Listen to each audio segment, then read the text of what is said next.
Tonight, I am proud to be introducing Author Spotlight with Sambhu Banik. A pleasure to thank our CEO, Manoj Singh, for this accomplishment as well as introduction to South Asian arts and culture. Let me introduce our guest, Sambhu Banik. Banik is very passionate about serving the community from various angles, providing quality mental health related services to children, adolescents, adults, and senior citizens. He has served in the Reagan administration as a member of the National Advisory Council on Drug Abuse, President George Bush as the executive director, President's Committee on Mental Retardation, and the President George Bush as a member. He has also published a number of papers and articles in professional journals and presented papers as well as addressed a number of national and international organizations and associations. He has published 2 cookbooks and spoke on issues affecting human rights and other rights of individuals, especially women and girls. I would also like to introduce our moderator, Meera Narasimhan. Meera has been performing in theater and films for 4 decades in India as well as in the United States. She is actively involved in supporting film festivals and logistics and has acted in many community theater productions and professional plays in the DC Cap Fringe Festival and as well as in the DC metro area for over 30 years. She has also acted in numerous feature films, short films, commercials, industrials, and in shows on NBC, HBO, and Fox. Without further ado, please enjoy the panel and welcome everyone. Thank you, Nacha. Thank you, Meera. Thank you, Sambhu Banik ji, and thank you for your time. Welcome, Dr. Banik, and I'll let Manoj first set us up so we can continue with this evening's conversation. So, Thank you.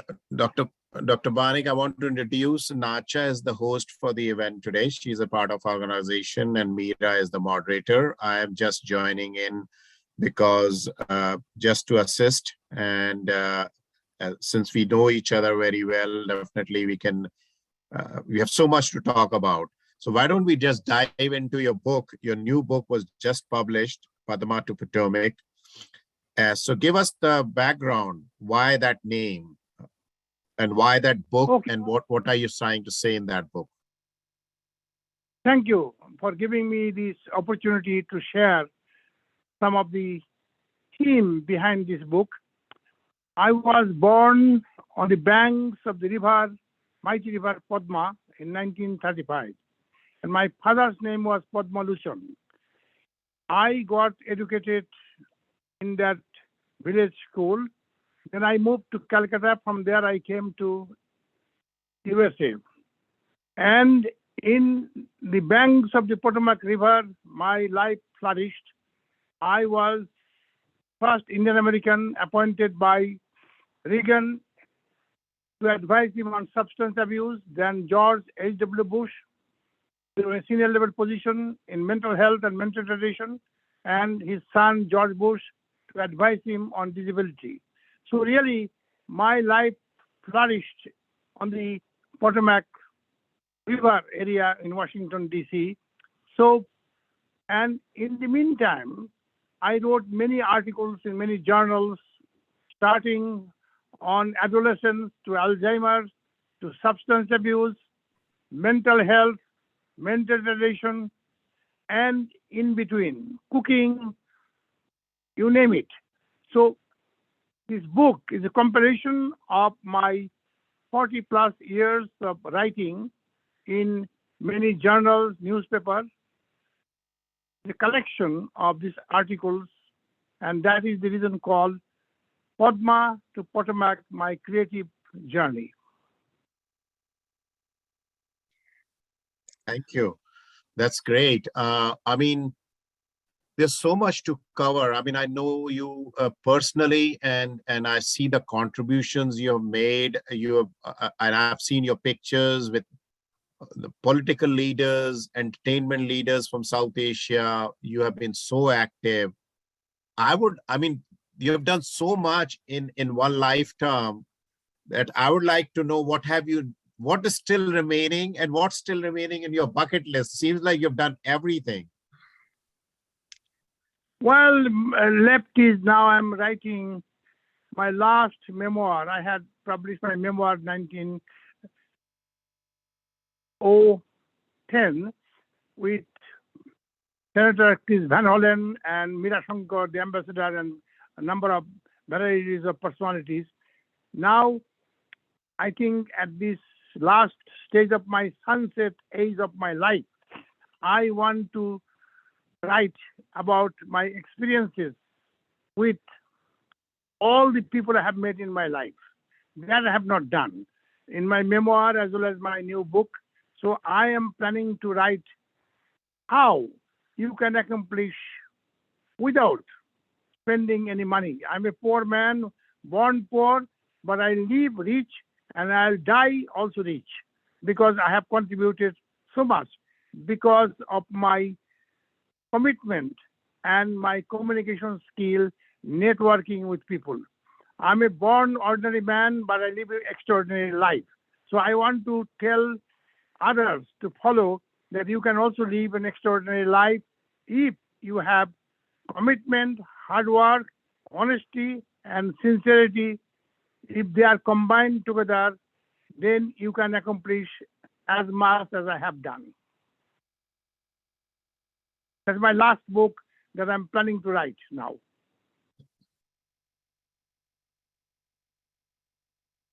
Hello, are you still hearing? Yes. We can. I'm waiting for Meera to ask a Oh, question. well, yeah, I didn't know whether you were done, so I didn't want to interrupt. No, not at all. You can interrupt me anytime. I love interruption.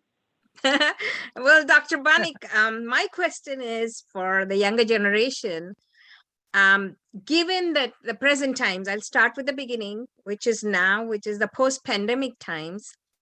And from your experience and from working with probably our community from the youngest to the oldest, do you think there were more challenges that you've seen within the community because of the pandemic and post-pandemic situation? Absolutely, because although pandemic has created lots of emotional, mental health, and other economic, educational problems, family problems, etc., it also opened a new dimension. Look at the proliferation of this internet, the high-tech technology. We are communicating more and more with Zoom, Google, Facebook, you name it, all kinds of things that, Instagram, etc. So younger generation have taken advantage of that, although they suffered a lot because isolation and Right. they did not have the opportunity to meet their colleagues. That is one of the most important things during the period of adolescence. When you are pubertal stage, you need to meet with other people to associate and get some recognition as a group. And that has been one of the biggest factors of many loneliness, depression, suicide, etc., substance abuse, drug abuse, alcoholism, abandonment feelings, rejections, etc., happen there. But in totality, I think that many people have been able to survive and have prospered because they were able to develop new skills in technology. And do you think that, compared to what you have seen in our own community pre-pandemic and post-pandemic, is it that serious a problem now? Because we do hear a lot within our community about all the things you just described. Yes, but at the same time, the Indian Americans have done a good job because of their family, tradition, closeness, and also the people I know, they have followed the guideline from CDC. They got vaccinated. Not only vaccinated, they also got booster shots, everything. So many of them did not suffer as much as other communities. So their resilience was very, very good in that.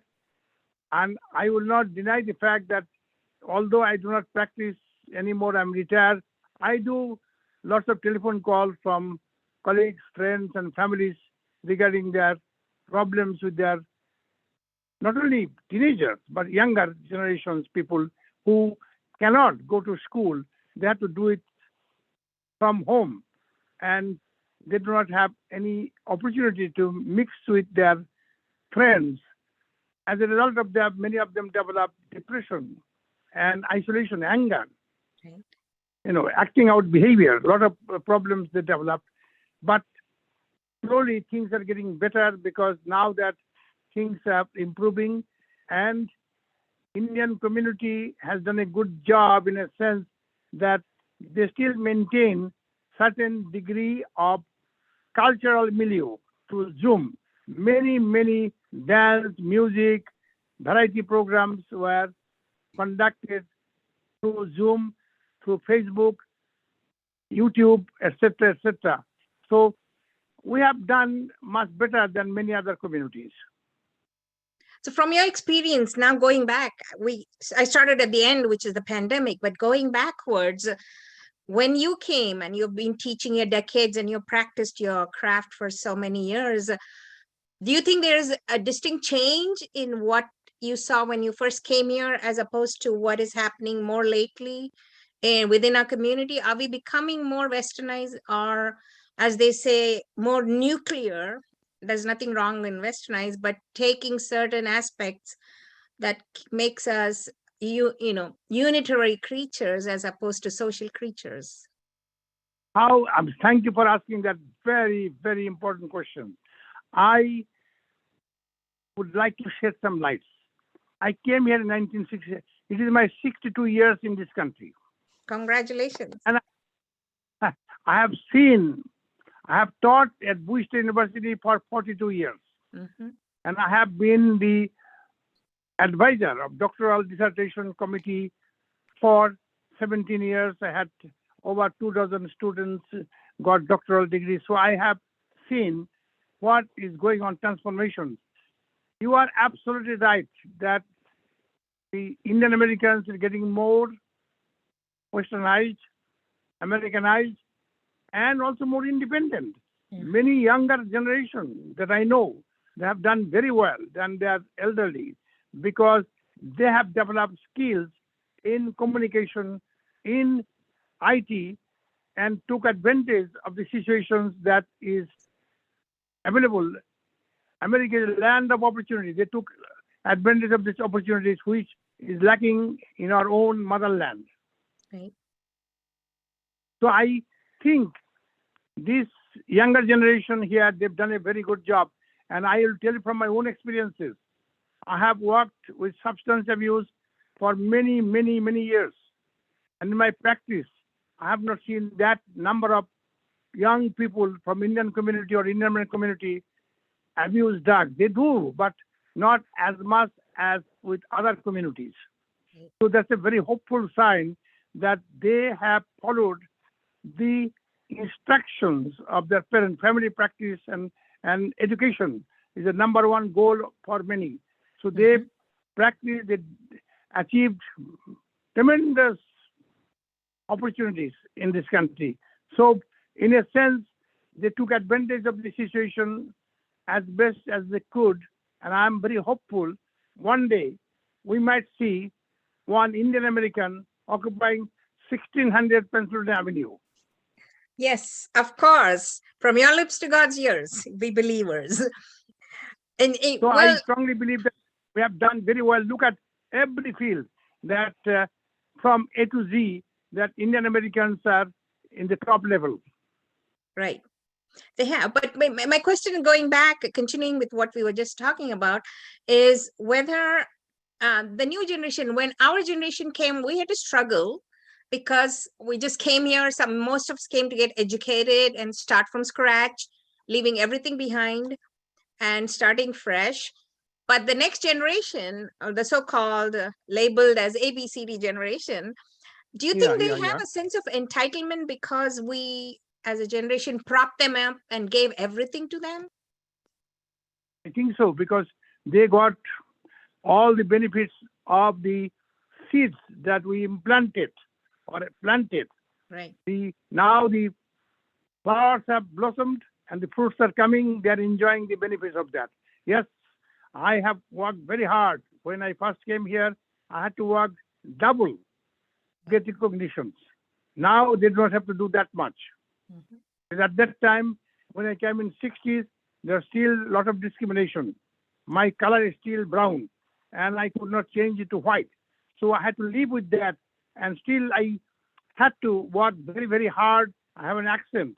And let me share quickly about that. That got a lot of attention. When I was interviewed in the White House, they asked me, what is your strength? I say, my accent is the strength. They asked, what do you mean by that? I say, because I'm distinct, I'm unique. I use my accent as a way of getting attention from people. Then I'm very good in cooking. I wrote 4 cookbooks. I gave an example, accent is a tenderizer. I use accents as a tenderizing my relationship with human beings.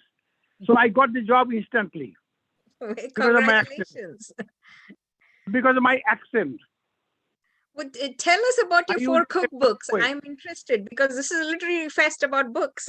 What is your cookbook cover? Is it all about Bengali cuisine?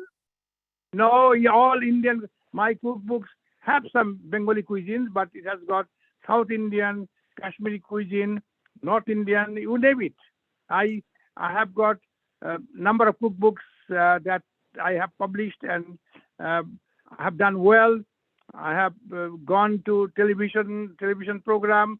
I have participated in Certain Place Gourmet, Bloomingdale.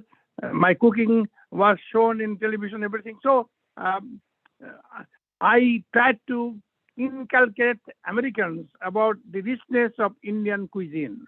And I have been, somewhat successful because my book sold quite well. Not only that, I also taught in Smithsonian. First Indian American ever given an opportunity to teach cooking in Smithsonian. They created all the cooking facilities in the Smithsonian. And I had diplomats, State Department people took my courses on Indian cooking. Well, that's wonderful. So you cook too, other than all the other things that you're famous for. That's wow. That's amazing. No, this is my hobby. Oh, okay. These are my profession. I do it for pastime to enjoy and give enjoyment to others. I guess that's And what also- keeps you young. Well, I think so. Let me share. My wife fell in love with the first bite of my cooking. Oh, wow. Wow.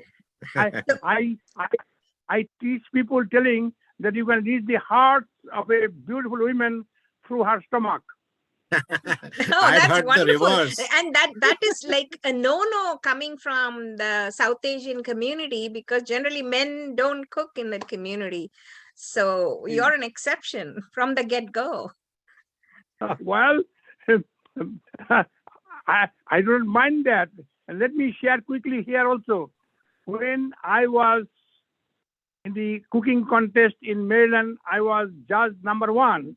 When I went to Birmingham, Alabama, I was the only man with 49 women, 50 states sent representative. So Wow. I felt proud of that. Congratulations. Yes, indeed, you have to be. And coming back to your latest book that was published last week, can you Yes. throw light? You is it just a compilation of all your writings over the years, or is there more to Yes. it? When did you decide to publish this book, From Padma to Potomac? During the pandemic, when I was bored, I didn't have my social life, and my Manoj and Gita, they are my dear friends, didn't invite me because they felt that COVID-19 going on. So I felt isolated.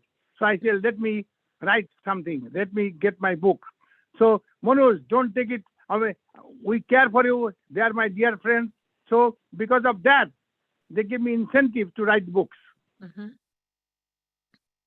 That's great. so- That's And- great. That's a nice way to be productive Yeah. and And be creative let me- and keep your mind to focused. And in this book also, I have many articles on Bhopal gas tragedy. For your information, I was the first and only Western educated psychologist invited by the Prime Minister's office to go to Bhopal. And I went there 17 times, spending my own money Wow. to serve and help thousands of people who did not have any idea what mental health is about, emotional life. So I Mhm. trained medical doctors in Hamidia Hospital in Bhopal. And Oh, wow. as I told you, 17 times I went. And for that, I got Mother Teresa International Award, Mayor's Award, and Congressional Record. They put my name that I was the only one who went and spent my own money, volunteerism, to help those people.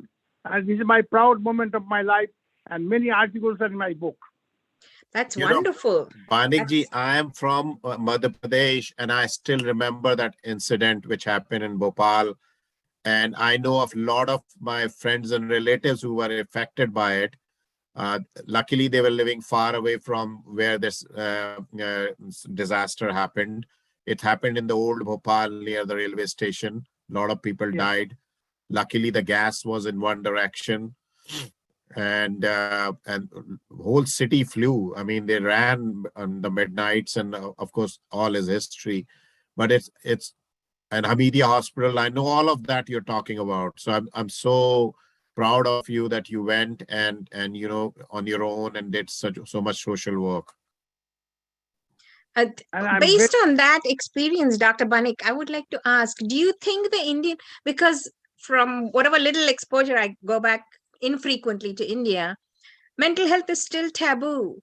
Seeing a therapist is still taboo there. Do you think it's the same here within our community, or has it changed here? One, and two, has it changed there? The perspective. I'm so glad you asked that question. As a matter of fact, in my book, I have at least 10 articles on when I was invited by Government of India on an official visit.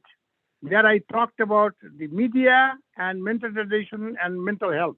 Mhm. And I suggested that India should have, like ADA, Americans with Disabilities Act, India's with Disabilities Act, and I am a little bit successful because I got a lot of coverage in television, in media. So things have changed. At that time, there is no ramp. There is no wheelchair available for handicapped people to go any places. Now things are improving.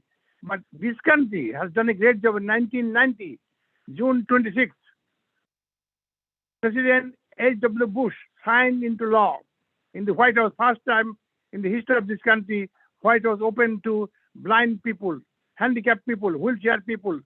And I was one of the person was present to see this because I was part of the person responsible for the passage of this ADA. And this country has done a fantastic job. Now, Indian community still some taboo, but they don't want to share with anybody. They want to do the hush hush. They, Right. if they come to see me, they tell me, please don't ever mention that I came to see you. Right. That's that. They Yeah, that is the are sad scared. part. But is the community, as a community, accepting that yes, somebody in my family needs help, and we are going to go get help, because that was the biggest thing. They wouldn't even accept it.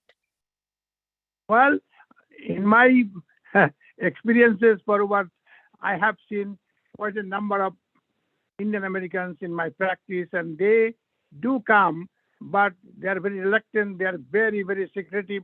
Even some people who have got mentally retarded family members, they don't want to admit to anybody. Right. See, they still feel a taboo. And it is a kind of stigma attached to that. Unfortunately, I have tried my best to educate. I have tried my best to give workshops, seminars, talk, to tell that if you have a physical problem, same individual, body and mind are interrelated. Yes. If mind is defective, physically you can be defective. If physically you are defective or some problem, your mind will be defective. So these are all, but unfortunately, still there is a taboo and stigma in the Indian American community, but things are changing. With the new generation, now they know, even, I'll give a quiet example, even one time I had to take a case, a 6-year-old girl was slapped by parents. She came to the school and reported to the counselor that my father slapped me because of that I have a mark.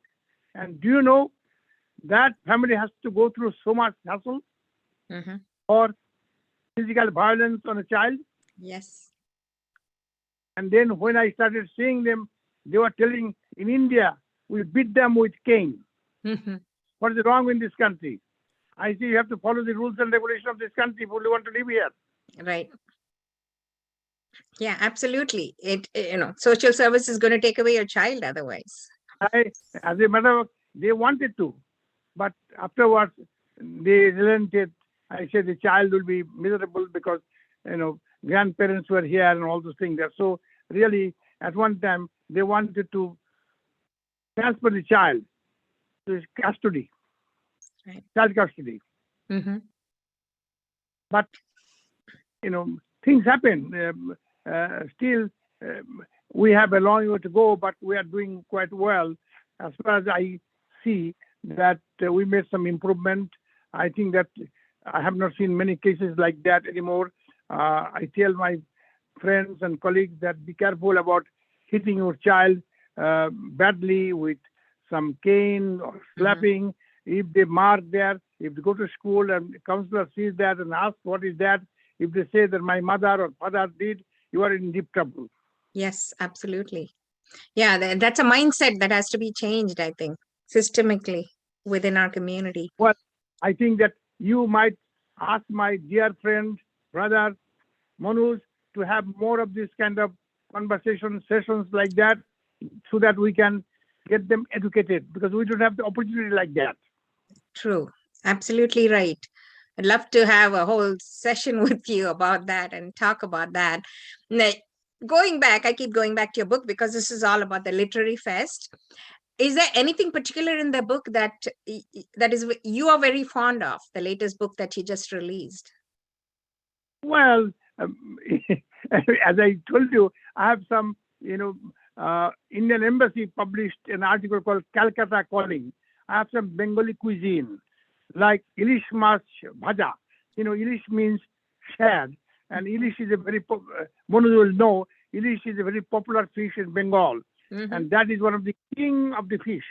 And in that article also there are some fish called mishti doi. Oh yeah, yum. That I know. And on Sandesh and Rasagulla, some recipes are there. So I enjoy reading those when I read that book. On top of that, I also have some articles that I have traveled in many parts of the world by being invited, working in the administration. I went to South Africa, I went to Czechoslovakia, I went to Israel, I went to Denmark, I went to England, and they talked about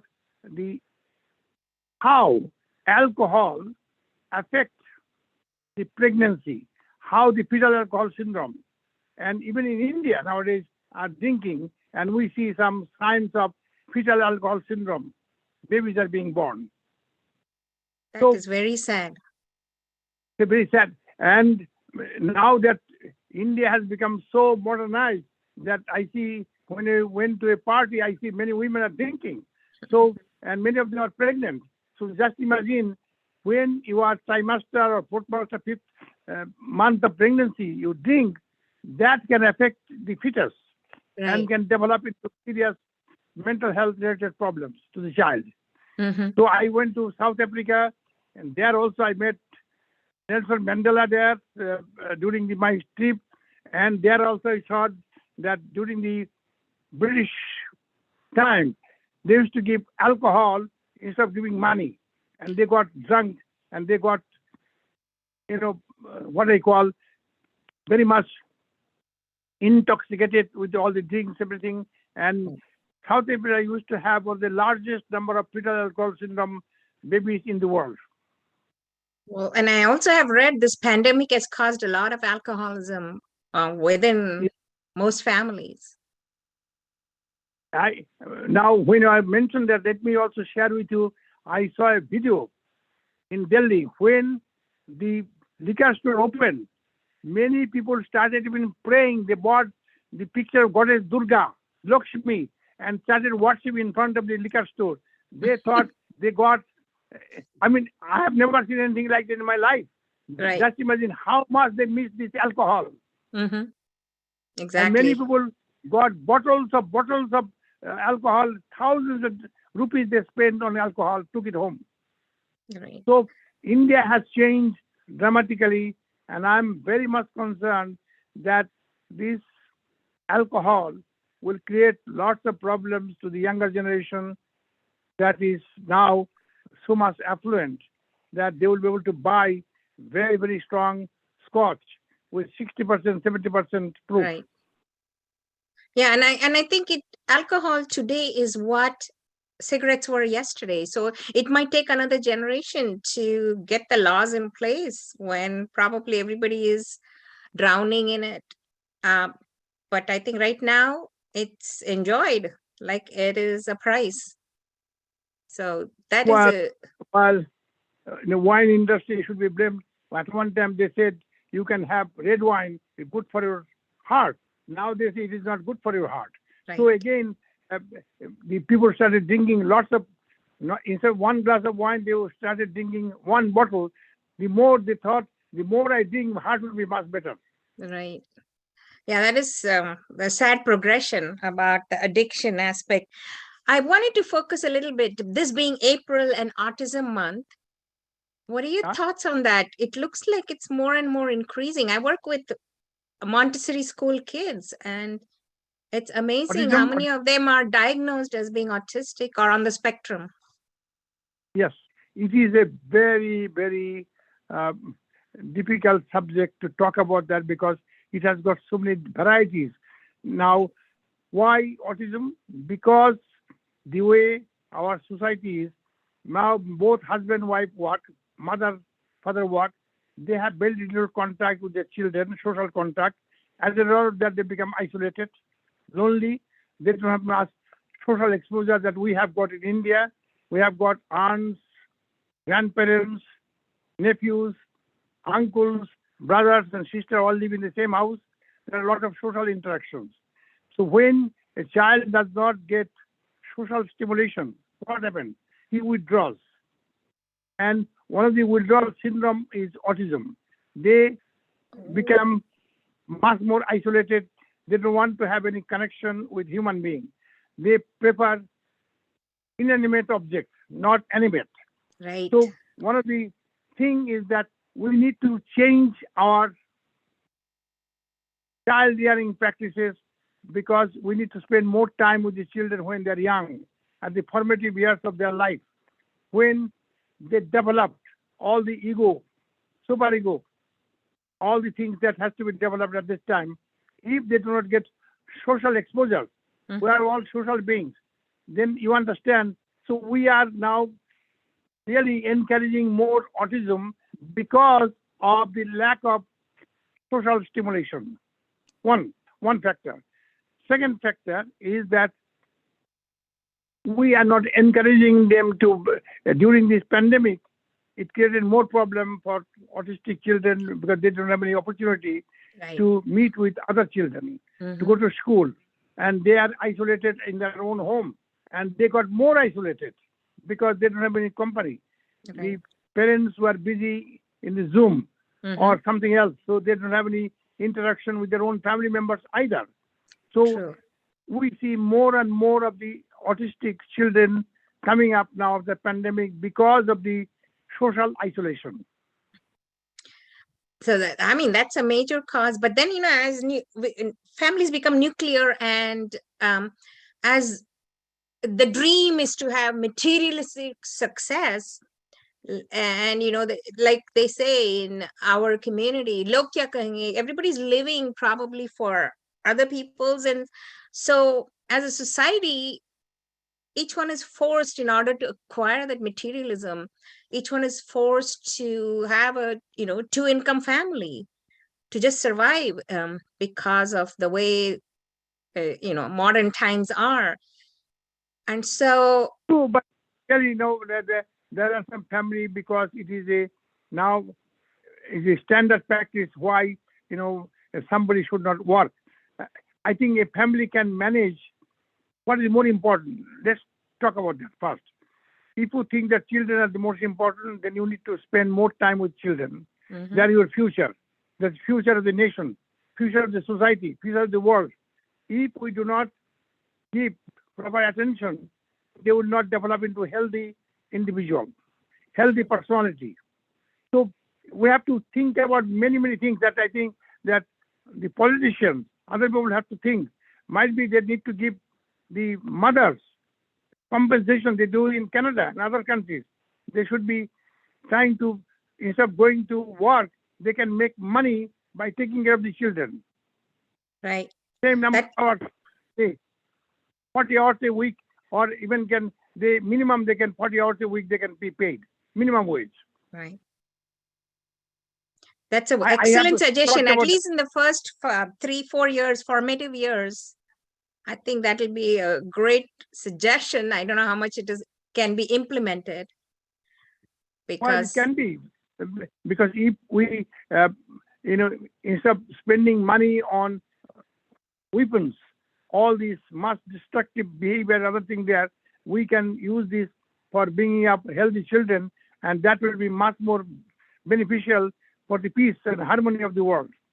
I think you should tell the President Biden that, because in a capitalist society, that is considered as socialism. But what you said is hits a nail, where instead of preventive care, we are looking at curative care, and we can take the same money and apply for that. That's an excellent idea. Well, in Canada, when I was in Canada, my wife used to get money every month Oh, for each child. See, they did not give it here. Same thing in many countries. They give in Canada, in Denmark. Every mother gets money every month for taking care of the children. It's the incentives for them to stay at home. well, you have to tell. You're on the president's committees, so No, you have to no, advocate. This is an excellent idea. I think you need to advocate for it. I am no more. I am no more the president's committee. It was many years ago. I am now fully retired. I am dependent on president to have mercy on me. So- No, please start a movement. This is an excellent idea you're giving, because this is the whole foundation. We 2 generations ago never heard about autism. I mean, maybe it was there, but not to the extent it is now. So this Well- is a valid point. Well, let's work. Let's after the event is over, we can get together. We can brainstorm. We can develop some way of generating some excitement about this, because I have talked about that many times, and I don't think that it went to deaf ears. Nothing happened. I even mentioned about Canada. That Canadian government is giving every mother every month a check comes. Yeah, and And that they use- enables the mother to stay with the child. And from what point you had just made, that we are social creatures, but this isolation is what is causing it. And then So I think we need to invest in that, so that at least the I agree, formative 100%. years, the first 3-4 years, there is a parental connection for the baby. not only that, it's the most important connection, because a baby survives, because without the mother's milk, the baby cannot survive. So Correct. bond is there. From the very day the child is born, the mother feeds her milk to the child, Right. and they develop the social bond from that moment on. Hmm. So nowadays we don't have that bond. Mother lives with babysitter, somebody else, and then go to work, and there is no bond. True. And so as a result of that, they feel isolated, rejected. They feel, where is my mother? Where is my caretaker? True. They might not talk, but they understand. Yes. They have the ability to perceive. The Piaget and other people have shown that a child might not be able to communicate, but he knows exactly what is going on in his environment. But then don't you think then, this whole generation, we are brought up to succeed and do well, become doctors and lawyers and everything. And then we're telling the opposite now, to the career has to take a step back when you have a child. How do you reconcile the two? That is where the education and then the communication comes, that what is more important. If you feel that your career is more important, like I'll give my own example. when my children were young, my wife did not work. After they went to school, when they were walking to school, they started working. Did not want my wife to work till they are able to go on their own to school, working. Right. So, and that's the way, if everybody feels the same way, I assure you, we'll have less autism in our society. I guarantee on that, because I have done lots of work on this. I gave a long valedictorian speech in Hyderabad on autism spectrum disorder.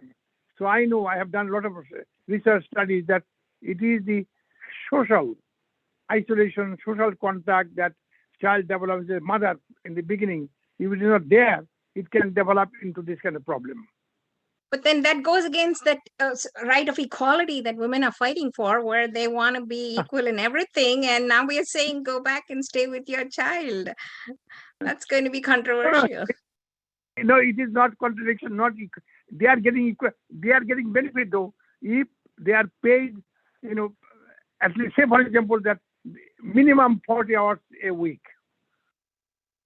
They should be paid. That I agree. See, if they work 80 hours a week, but I don't think no government can pay that amount of money to a mother. If a minimum wage, it will be impossible anyway. But even they get minimum wage, I think that is acceptable. Yes? Yes. Yes. And that will be a strong foundation for the future generation. I mean, you have to go to probably every county and preach this. Well, I think if we have a movement, anything is possible. One person can make a difference. Look at what Mahatma Gandhi did. Yes. With ahimsa, satyagraha, and fasting, everything. He brought, other people also involved, independence for India without fighting with British. Yeah, so Dr. Banik, then you will be remembered in the next 5 years to bring about this change where women are paid minimum wages at least for 40 hours per week so they can spend that quality time in the formative years of children. You have to get that movement going. Well, I might get stoned by other women telling how come I'm telling them to stay home and not work. You have to make sure that I don't get stoned.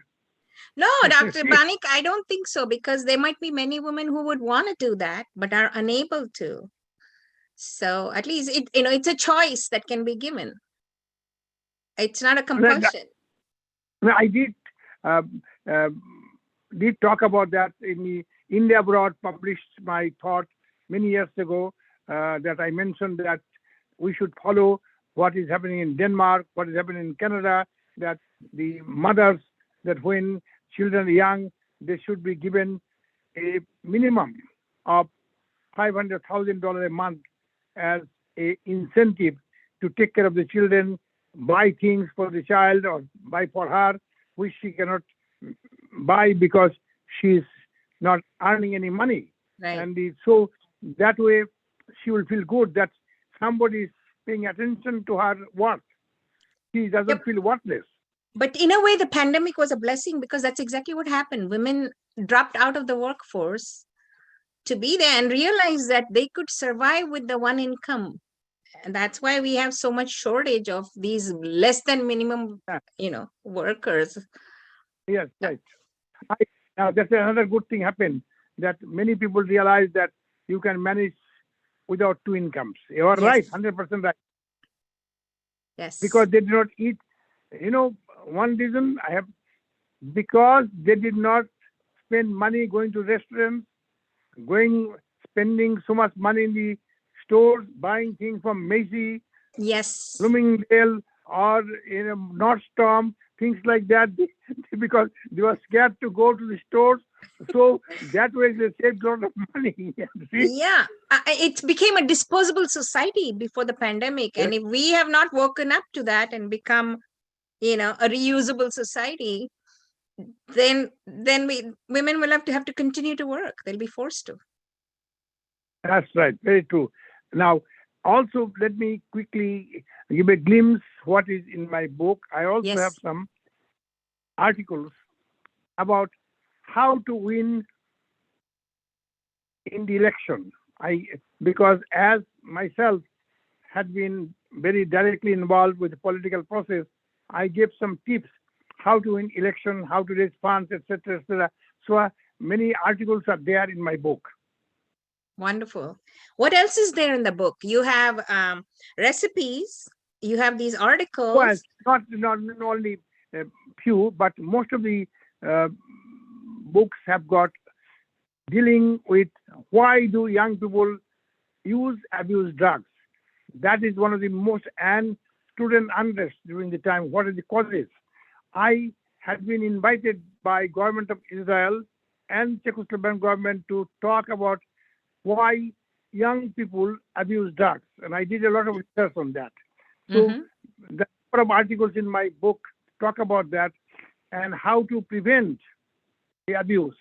What I will give a simple example. When Mrs. Reagan developed this theme, say no to drugs, and working in the Reagan administration at that time as an advisor on substance abuse, one day I met her in the White House, and I got the courage to go and told her, Madam First Lady, I have a solution for the drug abuse. And she was very excited. Said, "What?" I say, "I have a cookbook on Indian cuisine. Many of the young people use the Indian spices to get high, but they're legal. So if we can popularize Indian cuisine to the younger generation, the problem will be much solved." And did she buy that idea? Well, I unfortunately, I gave a cookbook to her and all the things. At that time, young kids were using all the cardamom, cinnamon, all these things to get high, and so and all the spices to get high. And it did not go that far because I did not have the capacity at that time to invite her for Indian dinner. Right. She But should then have would come you- to my home. Yeah, go ahead. No, sorry, would you say that this isolation factor is probably a foundation for all of this abuse that is happening in No, no. addiction? Yes, one of the factors, isolation. Because once you are isolated, what do? Who becomes your companion? Alcohol, drugs, because you have no other outlet. The bottle becomes your companion.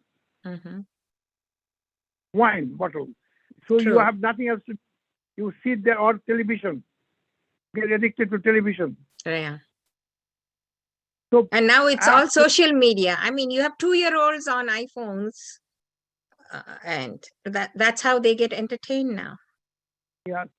So things that, everything has its ups and downsides. So if we want to have the benefits, we have to be prepared for the downside also. True. Unfortunately, the pandemic has done damage to many, many families. At the same time, also, it has helped them to improve the quality of their lives. Yes, indeed. That is very true. And So it has got both. could you tell us how we can, how our viewers and audience can buy your book? Is it on Amazon? How can we Well, access?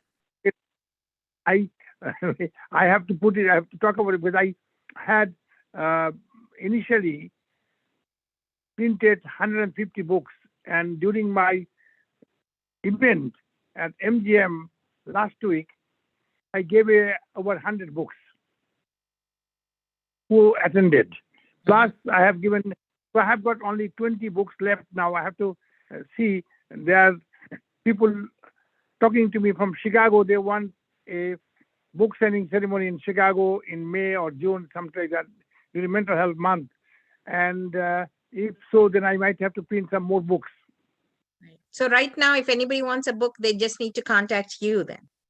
Yes, the only way. I'm not selling books. I'm just giving it as a compliment because at this stage of my life, I really do not want to sell anything because how many more months or years left for me? I'm 87. I'll be 87 in November. I'm now 86 Well, and a half. 100 years is a long ways off, and then more than that, you never know. And you're going to bring about the change that you talked about, right? Well, thank you. Thank you. If Manoj and Gita invite me from Bengali cuisine, I might live for 105 years. There you go. There you go. You got it. That'll be wonderful. I see them, I see in a Facebook, they are enjoying some of the very beautiful cuisine from Bengal. But they, so far, they only enjoy themselves. I would not say that. They were very kind to me.